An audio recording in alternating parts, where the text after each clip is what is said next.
Mohon ditunggu sebentar ya.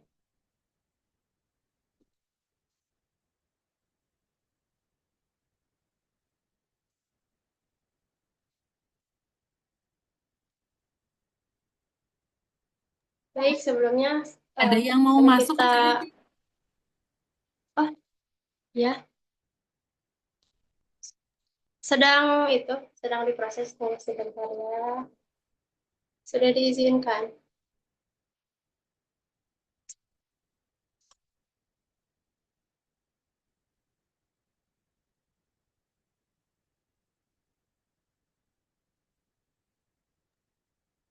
Ini Baik, saya foto akan udah direkam ya. tunjukkan ya, adab dan teknis Zoom.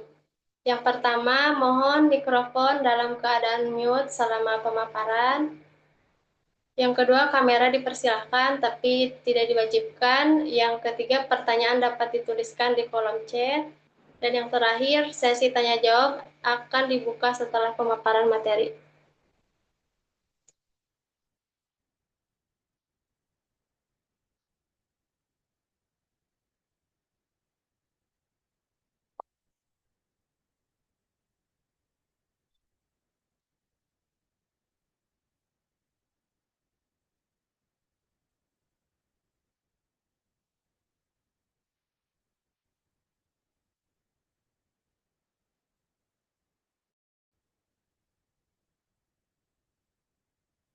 Baik, tunggu.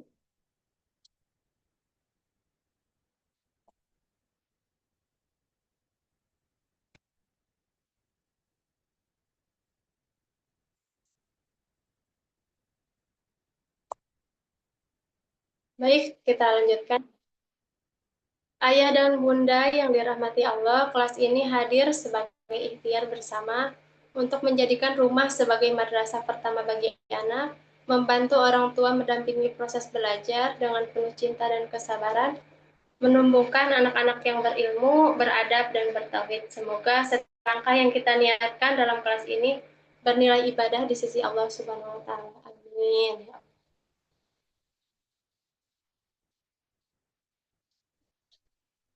Saya akan jelaskan timeline kelas untuk kedepannya. Tunggu. Nah, ini dia timeline kelas. Pada malam ini dilaksanakan pembukaan kelas dan pembagian RKH pada malam ini, tanggal 4 Januari 2026. Agenda selama program berjalan ini, yang pertama, Home Education dimulai pada Senin 5 Januari 2026. Yang kedua, evaluasi dan sharing pembelajaran setiap pekan melalui Zoom, insya Allah. Kemudian yang ketiga, Zoom rutin akan dilaksanakan setiap Ahad malam pukul 7.30 waktu Indonesia Barat. Kemudian RKH dibagikan melalui grup WhatsApp dalam format PDF. Dan kemudian untuk di program akan ada penutupan kelas yang akan dilaksanakan melalui juga.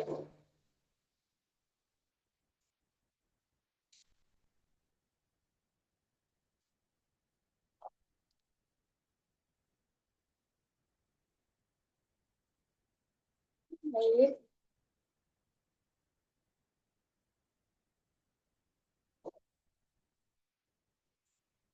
Selanjutnya, marilah kita dengarkan.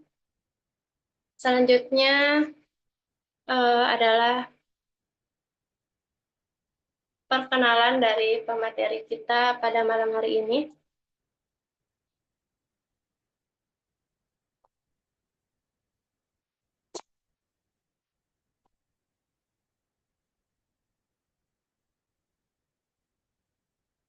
Profil pemateri pada malam hari ini, nama Irahwati Murni MPD, nama panggilan umur raya, tempat, tanggal lahir Indramayu 9 Agustus 1993, status sebagai IRT, anak-anak, serta aktivis dakwah.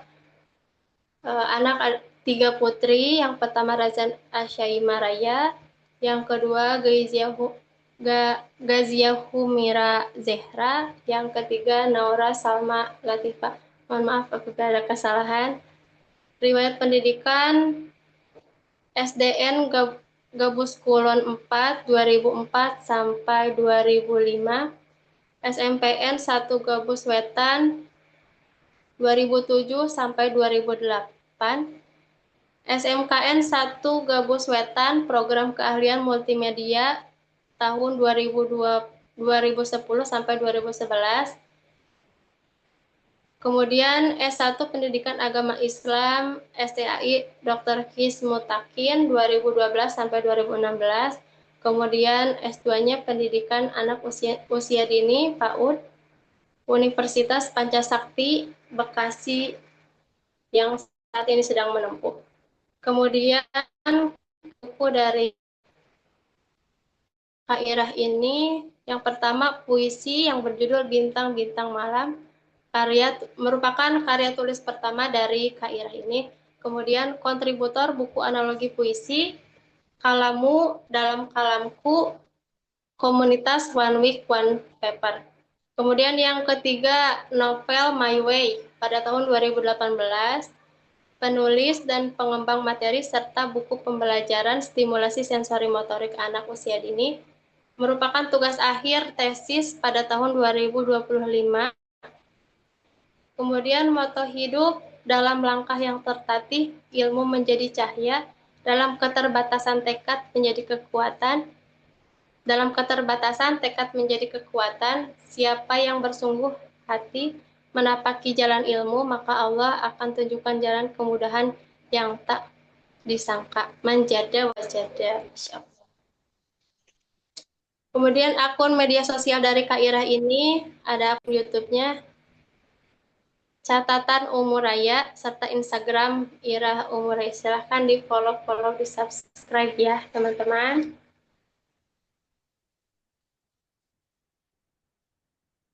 Baik.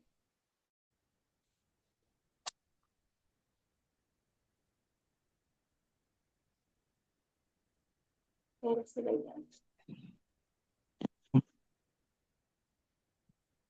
Baik, selanjutnya marilah kita dengarkan bersama pemaparan dari Umur Raya yang akan menyampaikan gambaran umum kelas serta teknis pendampingan anak selama program berlangsung.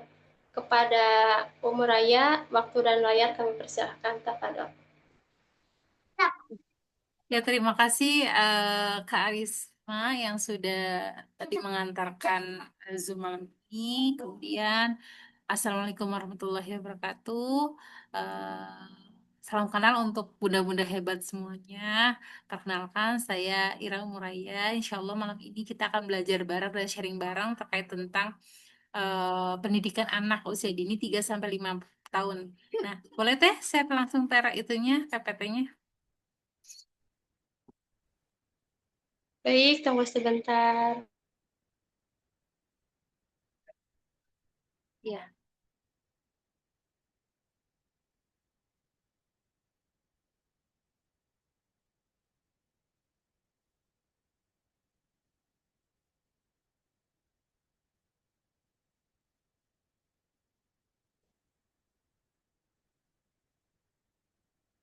Ya, udah terlihat teh. Silakan. Ya. Ya, Bismillahirrahmanirrahim.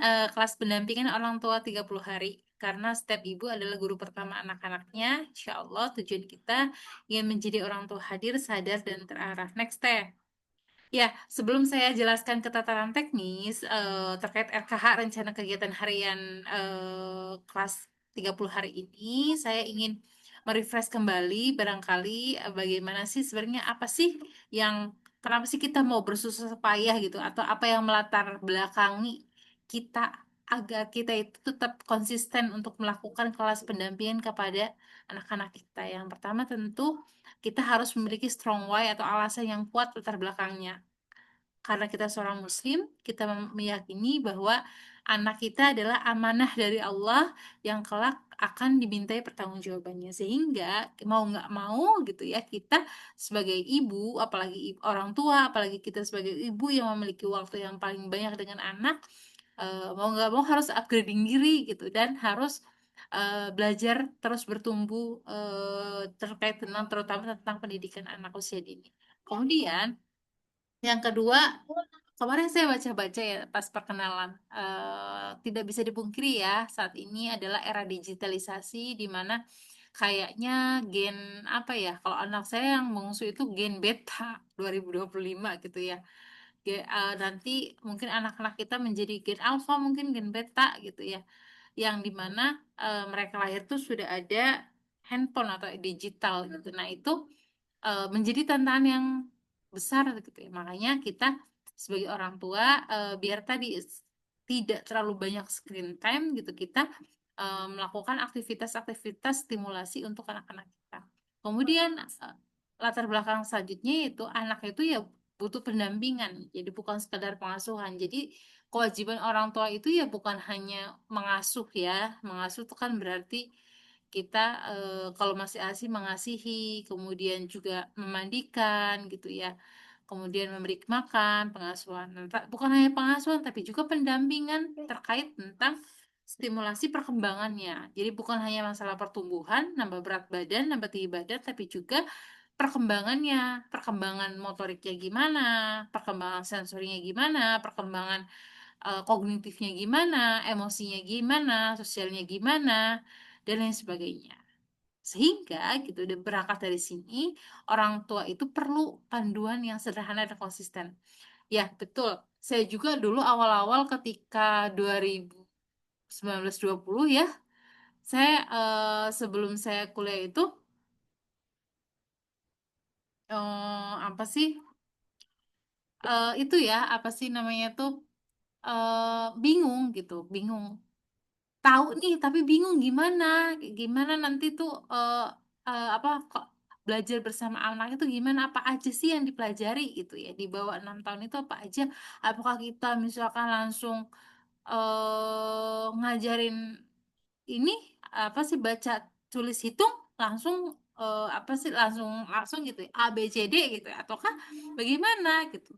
Nah, kemudian ketika waktu itu ketika saya mengikuti kelas-kelas parenting, kemudian webinar-webinar gitu, dan alhamdulillah Allah kasih apa kemudahan gitu ya untuk kuliah lagi, ternyata ada aturan, ada panduannya gitu. Makanya di sini saya ingin sharing bersama ibu-ibu hebat yang memiliki semangat yang hebat, mau upgrade diri, mau berkembang, sehingga nanti saya buat, sebenarnya udah di share ya tentang panduan sederhana yang sudah RKH-nya ya, yang sudah saya share di grup. Nanti insya Allah saya jelaskan satu persatu untuk pekan ini. Baik, Teh, lanjut selanjutnya Teh, Risma.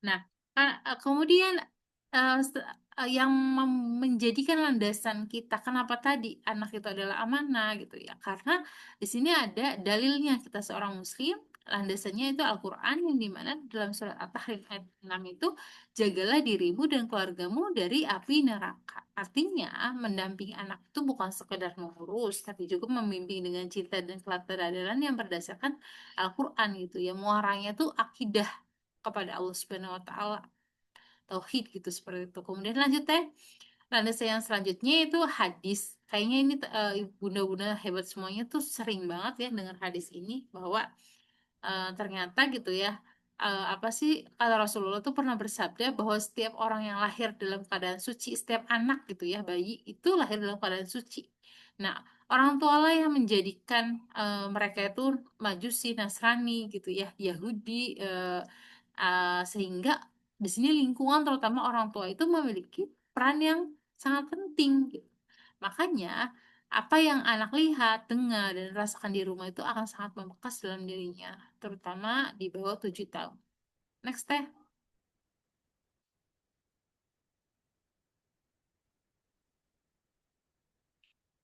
Ya. Kemudian karena kita kan di sini, saya buat kurikulumnya tuh anak usia 3 sampai 5 tahun. Kenapa sih nggak sampai 0 sampai 6 tahun gitu ya? Karena 0 sampai 2 tahun itu biasanya rata-rata perkembangan anak itu, mereka tuh belum, kalau 0 sampai 1 tahun itu biasanya full sama ibunya ya, masih belum bisa, maksudnya bisa dia kita secara formal belum bisa diajarin gitu ya. Masih ASI, menyusui gitu. Kemudian juga apa sih, masih belum bisa bicara, jadi nggak bisa komunikasi dua arah. Jadi, begitupun usia 1 sampai 2 tahun, ada yang bicaranya cepat, ada yang udah bisa jalan, ada yang 1,5 tahun baru bisa jalan, ada yang ngomongnya baru, ada yang 1 tahun udah bisa ngomong, ada yang belum gitu. Ada yang ngomongnya baru 2 tahun. Anak saya dulu yang pertama itu ngomongnya tuh 2 tahun ya, 2 tahun lebih, bahkan hampir 3 tahun gitu ya. Ledakan bahasanya tuh di akhir-akhir. Jadi makanya mulainya tuh dari 3 tahun, karena sebagian besar gitu ya, persentasinya tuh anak 3 tahun tuh ya udah bisa ngomong, udah bisa komunikasi dua arah, dan udah bisa jalan juga tentunya gitu. Makanya di sini dimulai dari 3 tahun. Nah, kemudian sampai 5 tahun. Kenapa nggak sampai 6 tahun gitu ya? Karena eh, apa sih? Saya 2 tahun aja gitu ya. Karena apa? Karena 6 tahun barangkali ada yang mau nanti ingin menit apa di menyekolahkan di PAUD, TK gitu, seperti itu. Atau enggak bisa nanti 1 tahun itu persiapan untuk pra sekolah atau pra SD seperti itu. Nah, oleh karena itu gitu ya, agar kita tadi mengetahui nih, agar kita bisa memahami anak usia 3 sampai 5 tahun, kita harus paham karakteristik anak di usia tersebut tuh secara perkembangan, ilmu perkembangan itu bagaimana gitu ya. Nah, anak usia 3 sampai 5 tahun itu memiliki memang aktif bergerak dan sulit diam. Itu wajar ya, wajar sekali. Aktif bergerak dan sulit diam. Kemudian rasa ingin tahunya sangat tinggi, penasaran apa segala dicoba gitu ya. Kemudian senang meniru orang dewasa, wajar. Kemudian dia emosinya juga masih naik turun. Makanya di sini perlunya pendampingan gitu ya. Bagaimana sih mengelola emosi dengan benar, atau bagaimana sih bisa apa sih menampung rasa ingin tahu anak yang tinggi itu, agar nanti tidak kita larang-larang, pada akhirnya nanti membuat anak tidak percaya diri ke depannya. Selanjutnya teh, next.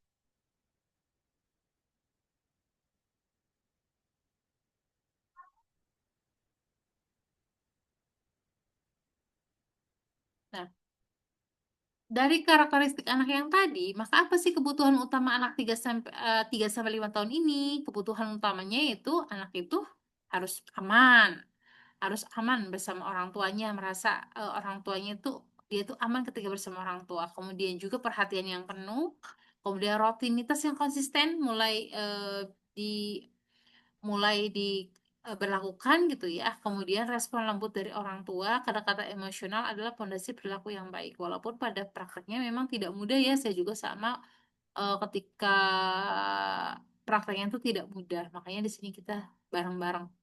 Mungkin ada teman-teman sharing-sharing ilmu yang lain, bisa kita sharing bersama. Lanjut teh.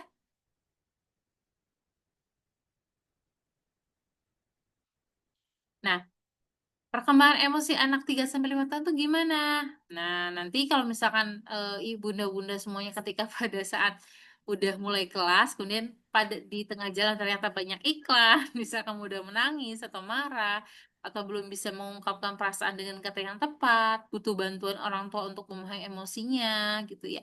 Maka kita sebagai pendamping itu harus meregulasi emosi-emosi tersebut. Makanya nanti, oh saya belum di-share ya Teh ya. Saya akan meng-share saya buat flashcard emosi. Jadi flashcard termometer emosi. Untuk mengukur misalkan di situ rasa, kalau ekspresi marah itu kayak gini, gimana cara mengatasinya. Nah, saya udah buat itu, tapi belum di-share di grup. Dan itu flashcard emosi itu, termometer emosi itu, insya Allah ada di setiap RKH-nya. Di pembukaan nanti saya jelaskan ya. Nah, kemudian gitu, karena emosi anak tadi memang alamiahnya labil, maka anak itu yang sebenarnya kalau di bawah 6 tahun ya, anak tuh bukan nakal. Jadi jangan sampai kita membenturkan adab dengan apa sih, adab anak gitu ya, dengan syariat. Jangan sampai membenturkan adab anak di bawah 6 tahun. Kayak misalkan di usia 3 tahun atau 4 tahun. Dia ketika misalkan dia diminta makanan pelit. Wajar. Itu bukan, maksudnya nggak mau gitu, nggak mau ngasih. Kita jangan mengajak si anak ini nantinya pelit ke depannya. Enggak, karena itu adalah fase ekosentris di bawah 6 tahun itu. Di mana anak itu memiliki apa sih, secara alamiah mereka tuh akan mempertahankan apa yang dimilikinya. Jadi kalau misalkan ada yang minta terus dia nggak boleh, kita jangan maksa suruh ngasih sampai anak. Kalau misalkan anak yang nggak boleh ya jangan sampai kita suruh ngasih gitu, seperti itu. Nah, makanya jangan benturkan adab di usia anak-anak 6 tahun ke bawah. Nanti adab itu kita ajarkan. Misalkan kayak gini nah, kayak gini di atas 6 tahun gitu. Syariatnya gitu ya. Kalau di bawah 6 tahun ya jangan benturkan. Orang Rasul apa orang Allah aja menyuruh perintah sholat 7 tahun gitu ya. Artinya memang di bawah 7 tahun itu memang anak-anak itu tadi sangat alami gitu ya, sedang ada fase fase egosentris, dan fase egosentris ini kita tidak boleh tadi apa menekannya, karena suatu saat nanti kalau menekannya bisa menyebabkan dia rendah diri, jadi korban bullying dan lain sebagainya. Langsung teh next.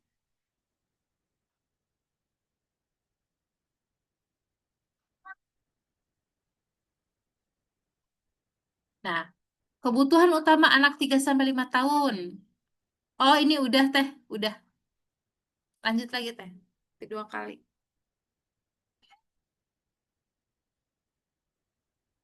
Nah, gimana cara anak usia 3 sampai 5 tahun itu belajar? Nah, dunianya main dengan bermain, ya. Kalau misalkan kita itu nggak bisa kayak, misalkan gini, eh ayo duduk. Terus anaknya 5 menit kemudian gitu lari-larian, ya itu wajar gitu ya. Kemudian juga selain bermain, karena tadi fokusnya rentang fokusnya itu masih terbatas,